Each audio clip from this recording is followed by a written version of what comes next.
Swayam Prabha. Digital India. Educated India.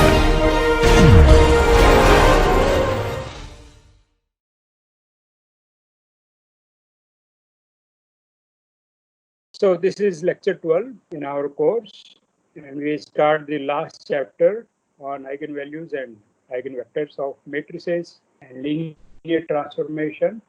This is in some sense the central topic of linear algebra. All applications of linear algebra, they have to do with eigenvalues and eigenvectors.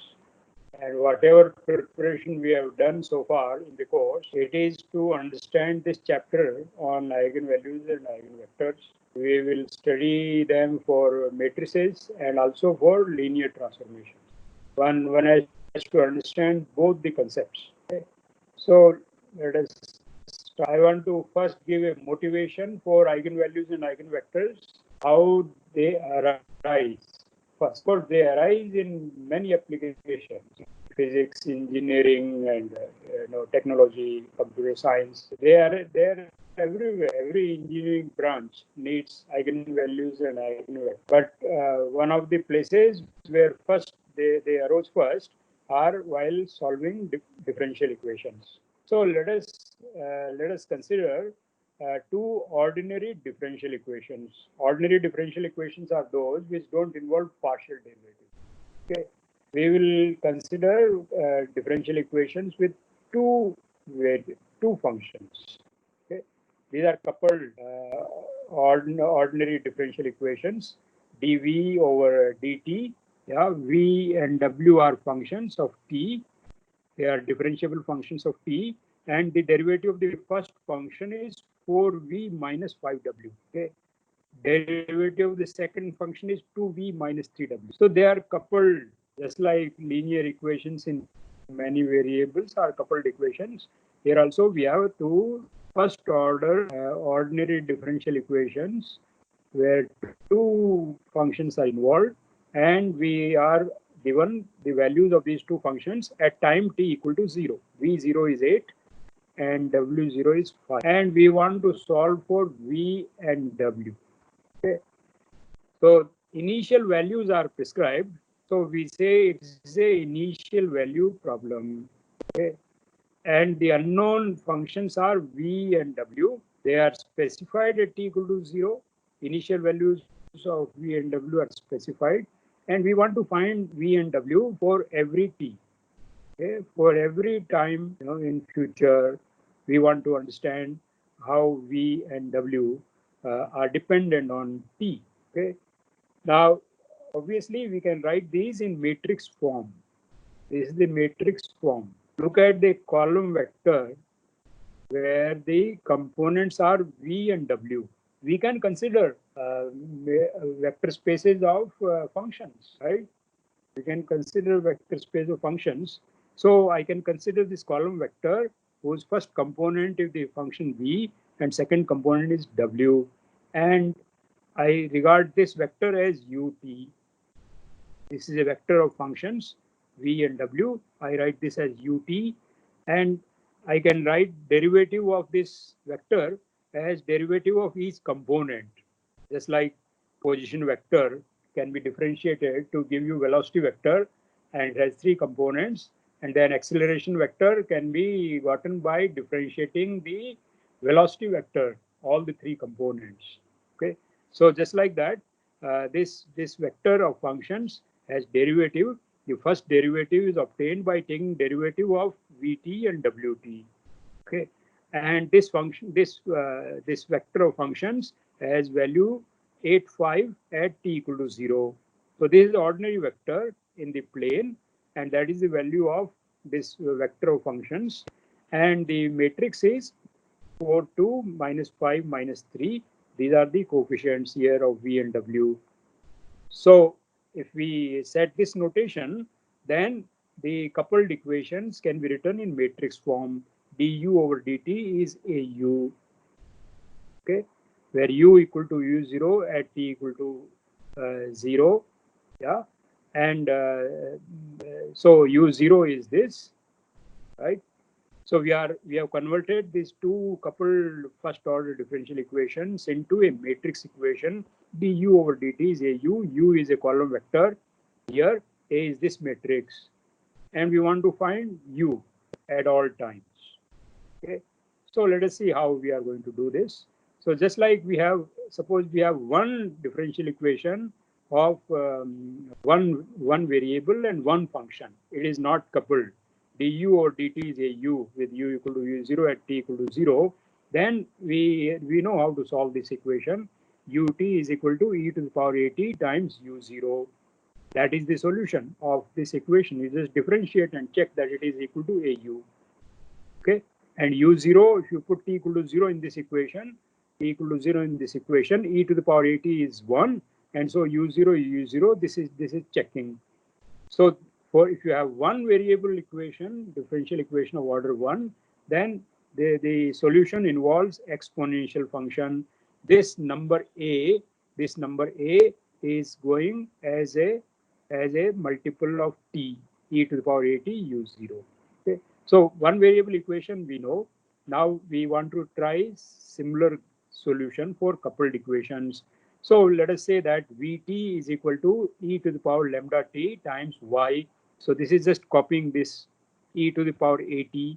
So I have put e to the power lambda t. Lambda is some number times a constant. Y is a constant. And Wt similarly is e to the power lambda t z, where z is some constant. And I have taken lambda equal.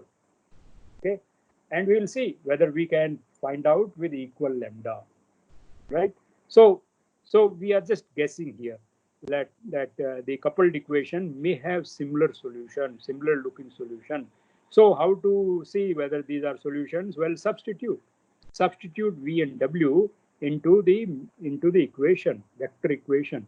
Ut is equal to e to the power lambda t x. Yeah, ut is this column vector. This is this column vector, and this is equal to e to the power lambda t times the column vector yz, and yz I'm calling as vector x. Y and z are constants.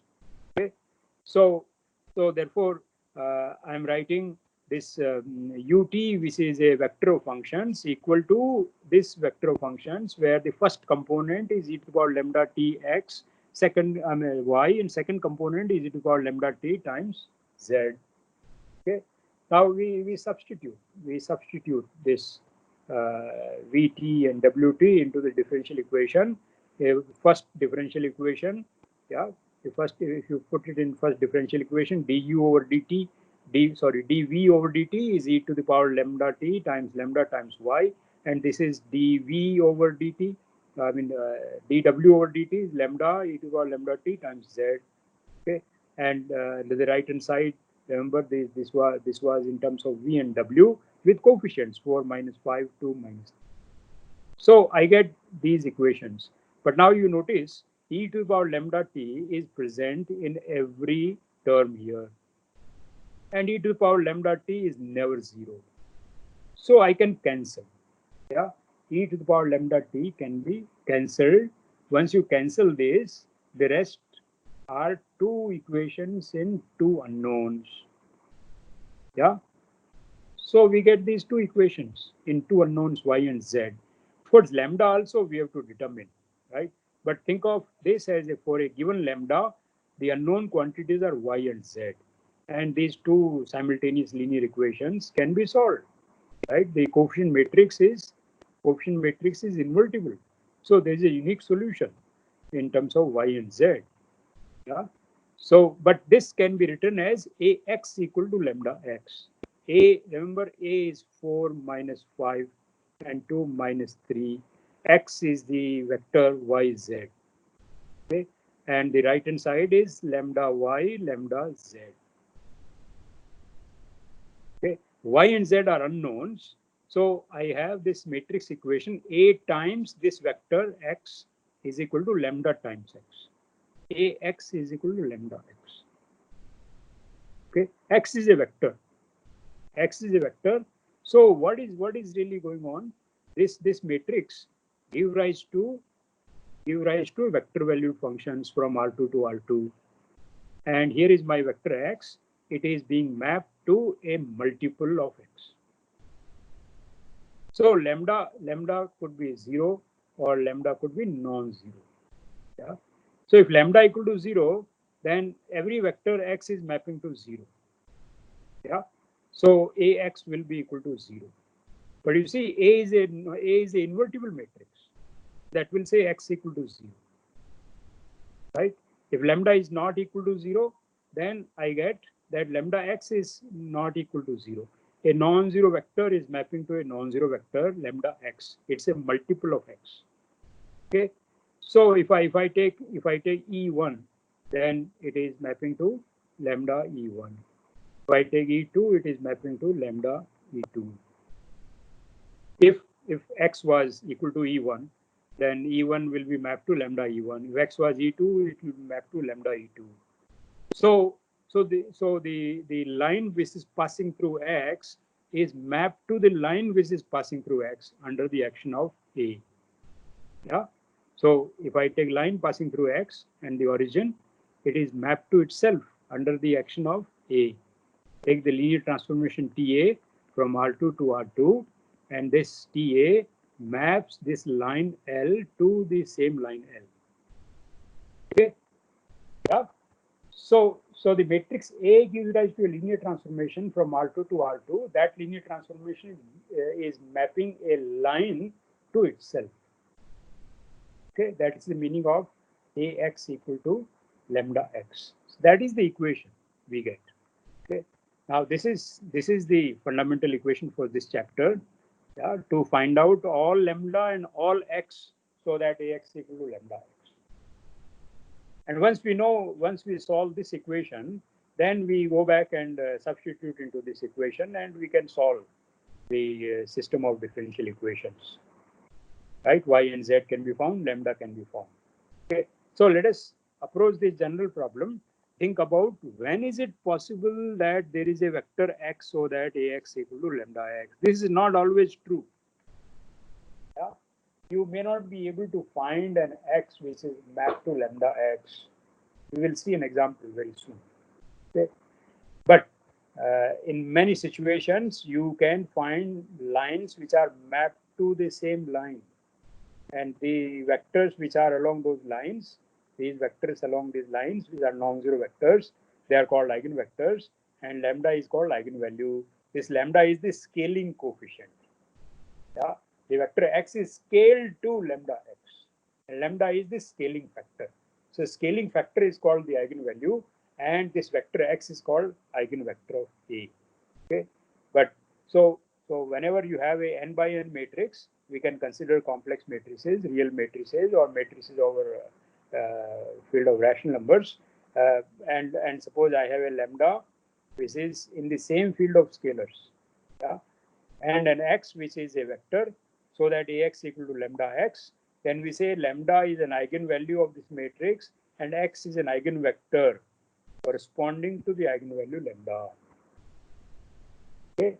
So x has to be a non-zero vector. That is a precondition, and lambda is any complex number. So if Ax equal to lambda x, where lambda is some complex number and x is a non-zero vector, then we say lambda is an eigenvalue and x is an eigenvector. Okay. A lot of time nowadays goes into finding eigenvalues and eigenvectors. Okay. So you can read an essay on internet. What are the applications of eigenvalues for Google search? Whenever you do Google search, you are actually computing some eigenvalues. The system is computing eigenvalues in order to tell you which are the most useful web pages for your Google search. So there is a listing. Yeah, as soon as you search a word in Google, Google will give you a list of web pages, and that list is in descending order of usefulness. If you go down the list quite deep, you may find absolutely no useful information. So what Google does, it searches through billions of web pages, and it will give you a list of useful web pages. This is done by computing eigenvalues. Okay, I'll give a link to an essay which explains how Google search is done. This is a modern application. Yeah? But eigenvalues and eigenvectors, they have been used in all applications of mathematics to technology and engineering in many, many contexts. And solving differential equation is one of the major applications of eigenvalues and eigenvectors, and you will see this in next course. Okay, in 108, you will see many situations where eigenvalues and eigenvectors are used to solve differential equations. And in general, whenever some phenomenon is modeled by mathematical equations, we come across a system of differential equations. And in order to gain insight into the physical model, we have to solve the differential equations.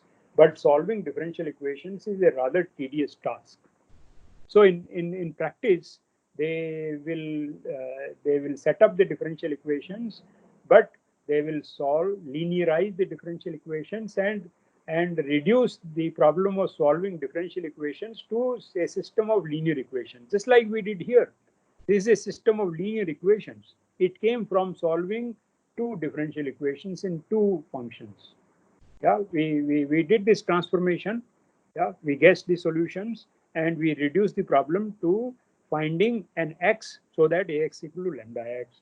So the problem of finding solutions of these two differential equations is reduced to the problem of finding eigenvectors and eigenvalues of the coefficient matrix. This happens all the time in applications of linear algebra, that we have to compute eigenvalues and eigenvectors. Yeah. So if ax equal to lambda x, I can write this system of linear equations and convert into a system of homogeneous linear equations by having the coefficient matrix as A minus lambda times identity times x. Yeah, lambda is some value we have to find, and then we have to find the eigenvector. So it's in a sense, it is not really a linear algebra problem. It's a non-linear algebra, because this is lambda is unknown and y is unknown. So this is a quadratic. This is a quadratic. Yeah. But we fix lambda, then it's a linear algebra problem. It is we can find out the solutions in terms of lambda. So first we convert this equation into this system of homogeneous linear equations, A minus lambda I x equal to 0. Yeah, and we know when a system of homogeneous linear equation has a solution, non-trivial solution, we are looking for a non-zero vector. X is eigenvector is always a non-zero vector. So if A minus lambda I times x is 0, where x is non-zero, then we have understood before that A minus lambda I is not invertible. Invertible matrices, if I have an invertible matrix and I have a system of homogeneous linear equations, then this says that x equal to 0 because I can multiply by B inverse. So if we want a non-zero x, then A minus lambda I is not invertible, and therefore its determinant is 0. Yeah, its determinant is 0. So x is a vector in the null space of A minus lambda x, because A minus lambda I times x is 0. Okay, so A minus lambda I is a singular matrix, and so its determinant is 0. Once determinant of A minus lambda I is 0, A minus I is a singular matrix, and therefore we can find some x in the null space. So in order to find eigenvectors and eigenvalues, we can just look at this equation, determinant of A minus lambda I.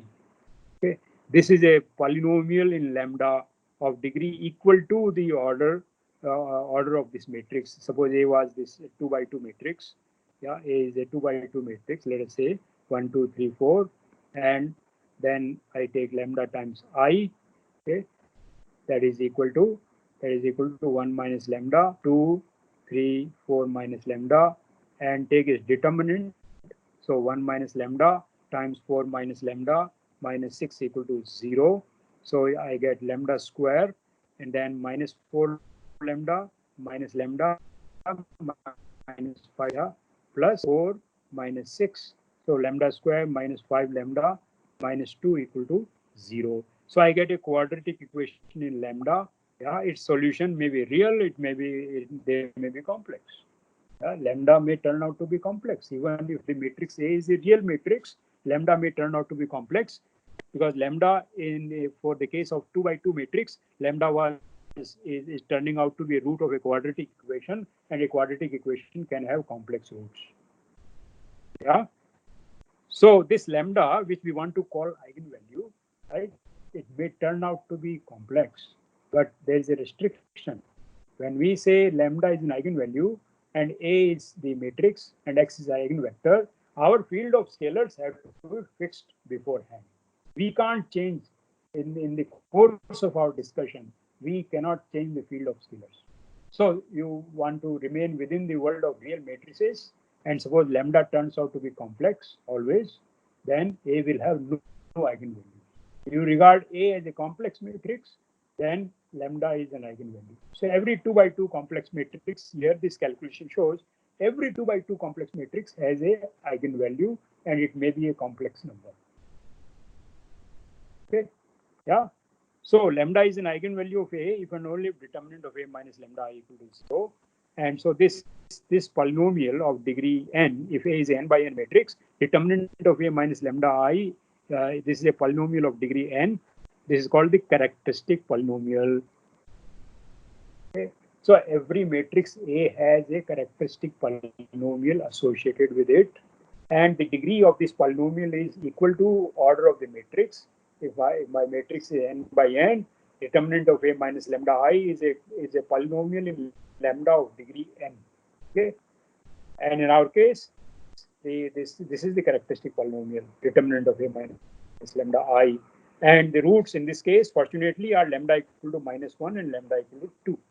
Okay, so this says that for lambda equal to -1 and lambda equal to 2, Ax equal to lambda x has a solution.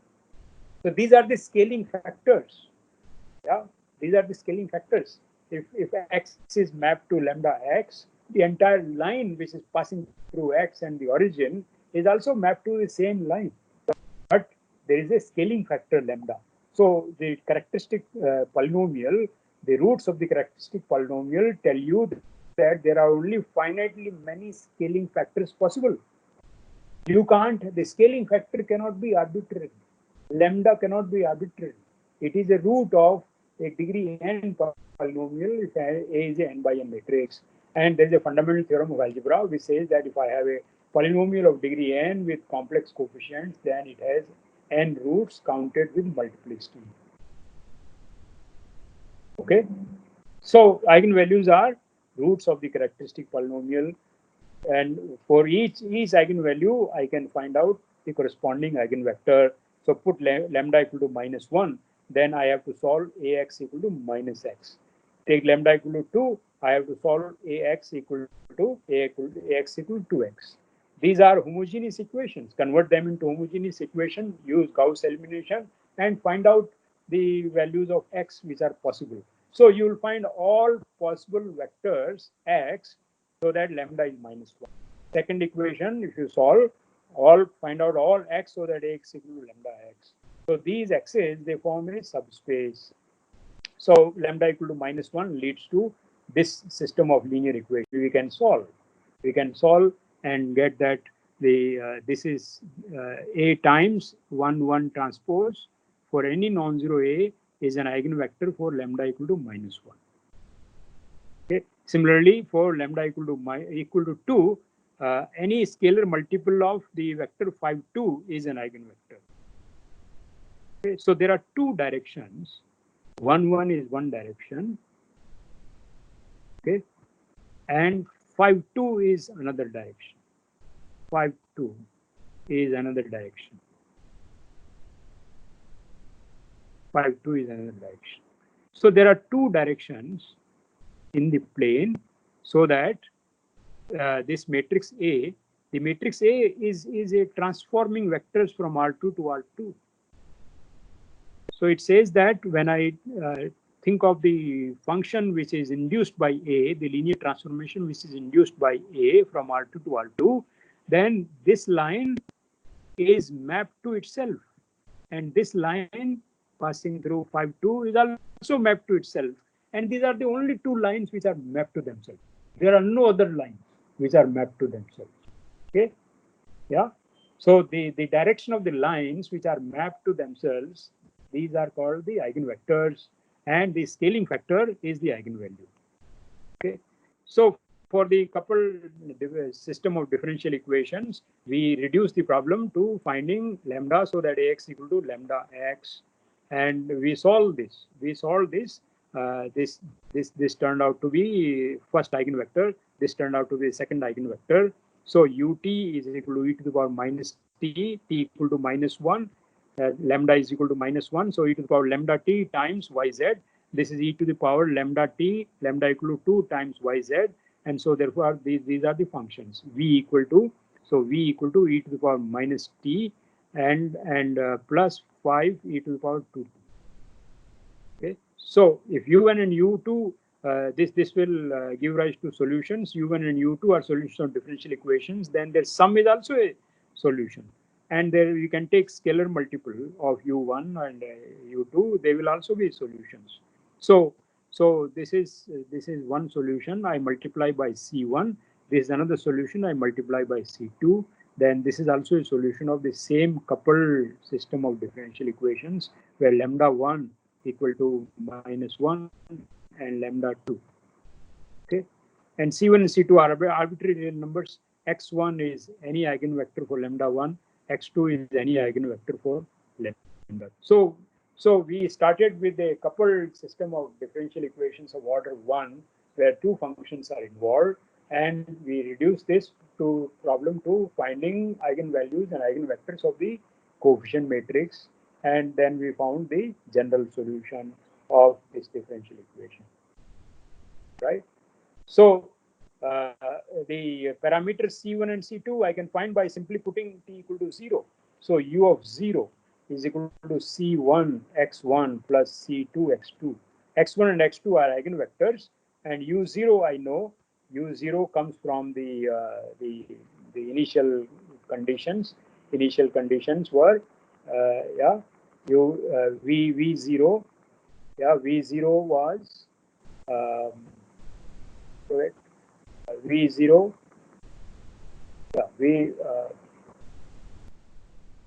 V0 is 8 and W0 is 5. So you keep that in mind to find C1 and C2. Yeah. So putting t equal to 0, we will get V0 and V1, which are known to us. Yeah, the parameters C1 and C2 can be found by using initial conditions V0 equal to 8 and W0 equal to 5, and this will give me C1 and C2, and therefore we have found all the solutions of the differential equation. Okay, so this is interesting.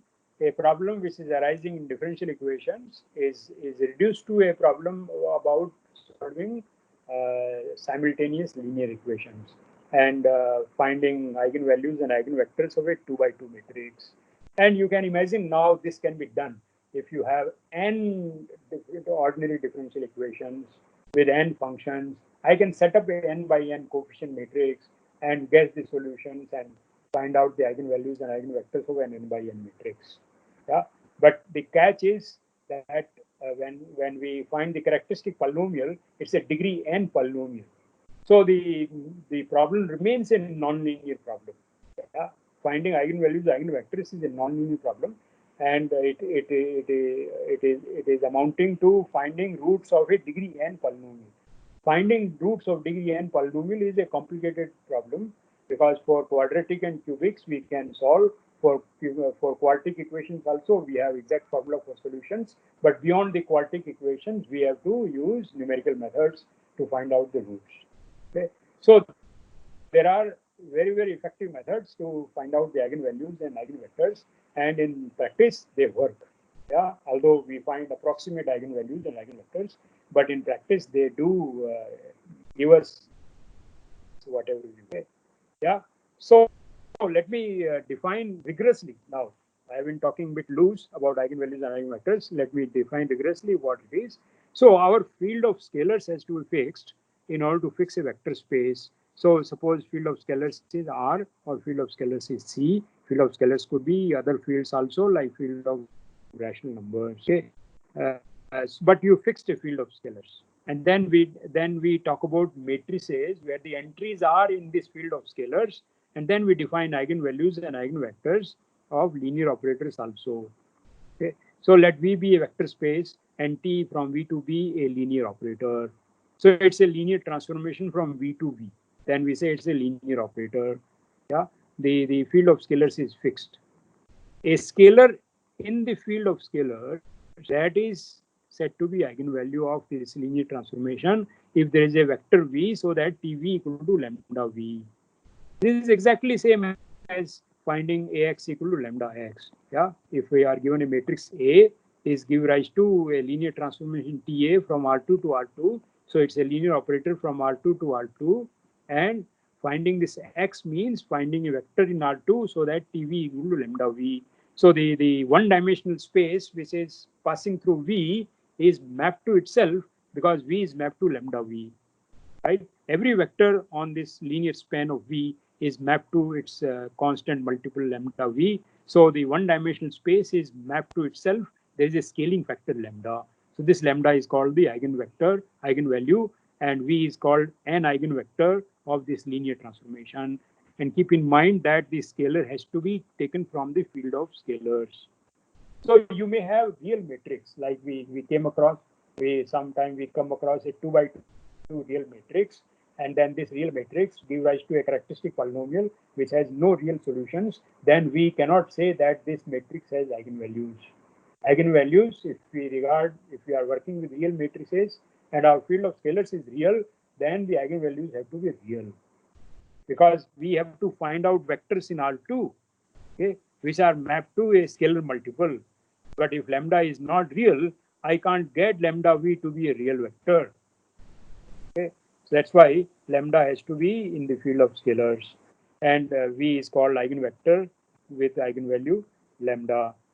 So suppose I take a matrix, n by n matrix over the field of scalars, then an eigenvalue and eigenvector of this matrix is the eigenvalue and eigenvector of a linear map from Fn to Fn, which is induced by this matrix TAV equal to AV. Yeah, V map to A times V. V is a column vector. This is a column vector in Fn. AV is a column vector in Fn. So this linear transformation may have some eigenvalues and eigenvectors, and then we say that these are the eigenvalues and eigenvectors of A. So we have now moved from eigenvalues and eigenvectors of matrices to those of linear transformation. And eigenvalues of eigenvectors of matrices are a special case of eigenvalues and eigenvectors of linear transformation. Linear transformation is defined on any matrix, any vector space V. The vector space may be a vector space of functions. It may be a vector space of matrices. Yeah, but then the concept of eigenvalue is the same as we defined for matrices. It is copied from the definition of eigenmatrices, that the eigenvalues have to be always in the field of scalars. Okay, and TV equal to lambda V, TV equal to lambda V may have no solution. A given linear operator may have no eigenvalue. We will see exactly. But if there is eigenvalue, then we can reduce the problem of finding eigenvalues and eigenvectors of a linear transformation to that of a matrix. We can convert the problem of finding eigenvalues, eigenvectors of a linear transformation to those of finding eigenvalues, eigenvectors of matrices. So the fundamental problem remains the same. Given a n by n matrix, how to find its eigenvalues and eigenvectors. Yeah, eigenvectors have to be non-zero. Column vectors in Fn, AV equal to lambda V. Yeah. So let V be a real vector space. Suppose I take a real vector space of all smooth real valued functions. Smooth means every derivative exists. All nth derivative exist for all n, like the exponential function or sine x function or cosine x function. These are smooth functions. They have derivatives of every possible order. So look at the real vector space of smooth real valued functions. Okay, and on this vector space of smooth real valued functions, I applied the derivation d over dx. This is the usual derivative of a function, and derivative of a function which is smooth is taken to a smooth function. Yeah, its derivative will also be a smooth function. So we start with this matrix and we end, a vector space of smooth functions. We end in the same vector space of smooth functions.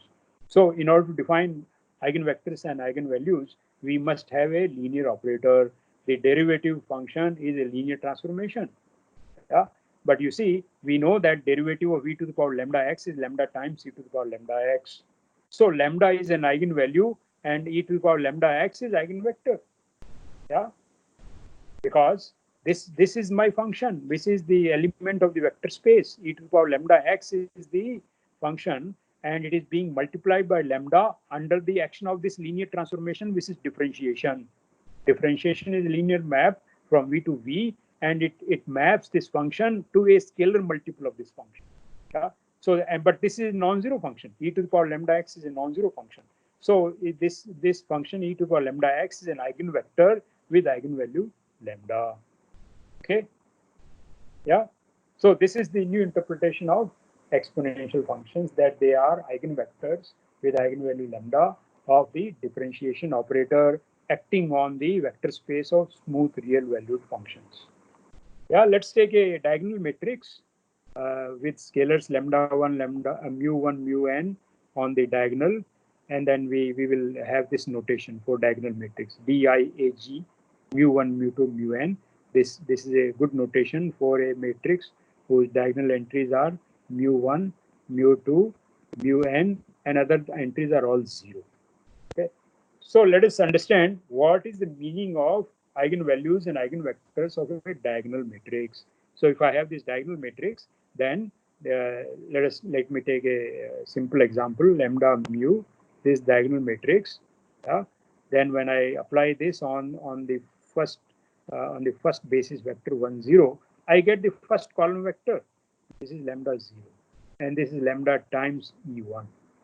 And the same diagonal matrix, if I apply to E2, then it is equal to mu E2.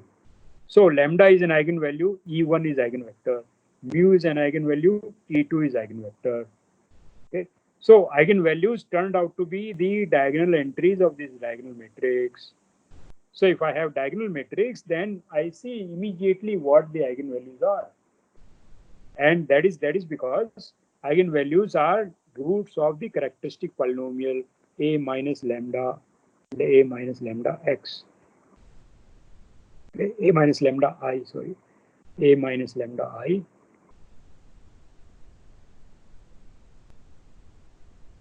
Okay, this is n by n matrix, and this is this determinant.